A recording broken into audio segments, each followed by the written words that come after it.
The Battle of Gettysburg wasn't only a nightmare for the soldiers who took part, but it left behind a disaster and a massive cleanup for the citizens of Gettysburg. More than 7,000 dead soldiers were scattered across the battlefield, as well as in public buildings, farm fields, churches, and private homes that had become makeshift hospitals during the battle. Broken cannons, carts, used equipment, and nearly 5,000 dead horses were everywhere.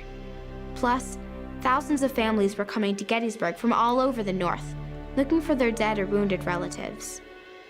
The people of Gettysburg needed help. Andrew Curtin, the governor of Pennsylvania, asked a Gettysburg lawyer, David Wilson, to figure out a plan to have an official cemetery for the soldiers near the battlefield.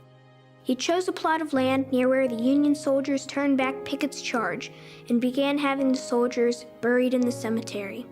In November of 1863, a dedication ceremony was held and President Abraham Lincoln attended. Edward Everett, a famous speaker, gave the main speech, talking for over 2 hours. Then, President Lincoln got up. He was eager for the chance to talk about how significant the battle and the war were for the country.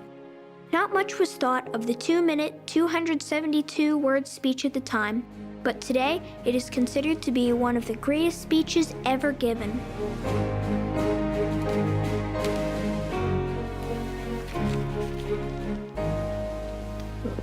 Thank you, son. You're welcome.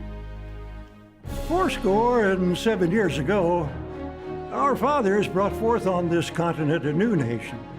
Conceived in liberty and dedicated to the proposition that all men are created equal. Now we are engaged in a great civil war, testing whether that nation or any nation so conceived and so dedicated can long endure.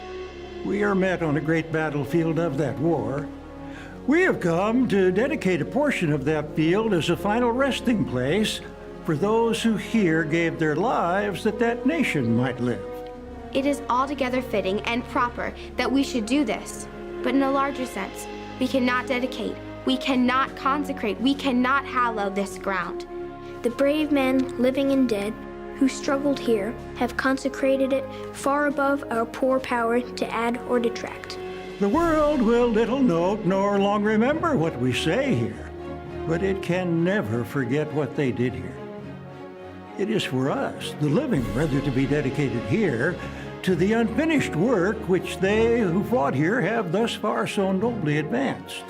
It is rather for us to be here, dedicated to the great task remaining before us, that from these honored dead, we take increased devotion to that cause for which they gave the last full measure of devotion. That we here highly resolve that these dead shall not have died in vain, that this nation shall have a new birth of freedom. And the government of the people, By the people, for the people, shall not perish from the earth. Lincoln was afraid his speech was a failure. Little did he know that it would become one of the greatest and most inspiring speeches in American history. Only 5 manuscript copies of the Gettysburg Address exist, and each one is a little different.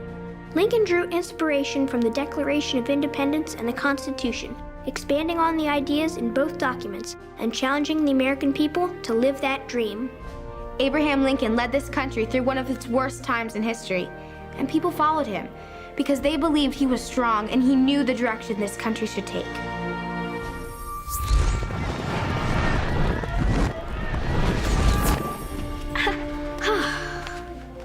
After nearly 150 years, what happened in Gettysburg is not forgotten. The National Park Service has preserved and maintained the cemetery and many historical sites from that famous battle that you can still visit today.